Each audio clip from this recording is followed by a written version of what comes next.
અમરેલીના ચકચારી નકલી લેટર કાંડ મામલે પાયલ કોટી નામની પીડિતાને પોલીસે આરોપી બનાવ્યા બાદ કોર્ટમાંથી જામીન મુક્ત થયેલા પાયલ કોટીને ફરી પાછું અમરેલી સાયબર સેલે સમજ પાઠવ્યું છે અને 11:15 વાગ્યાના પાયલ કોટી છે તે અમરેલી સાયબર સેલની ઓફિસે આવી ગયા છે ને તે પોલીસ અધિકારીનો ઇંતજાર કરી રહ્યા છે. પોલીસ હવે તેને શા માટે બોલાવ્યા તે એક સવાલ છે, પરંતુ જેનીબેન ઠુંબરે જે રીતે ટ્વીટ કર્યું તે ટ્વીટમાં તેણે જણાવ્યું હતું કે હવે રાજ રમતો બંધ કરી અને પાયલ કોટીને ન્યાય ક્યારે મળશે. ત્યારે સૌથી મહત્વની બાબત એ છે કે પાયલ કોટી અત્યારે પહોંચી ચૂક્યા છે અને પાયલ કોટીને પોલીસે ફરી સમજ પાઠવ્યું હોય એટલે તેને સાક્ષી બનાવવાની ગતિવિધિ તેજ થઈ હોય તેવું જોવા મળી રહ્યું છે.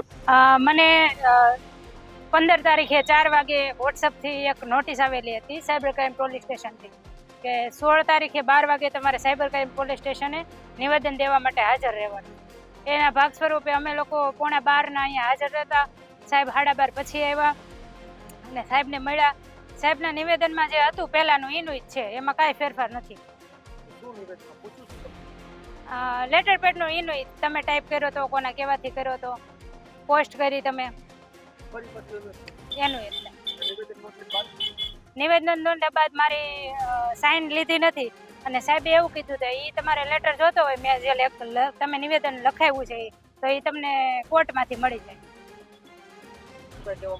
ના, બીજું કંઈ. ફારૂક કાદરી, ગુજરાત તક, અમરેલી.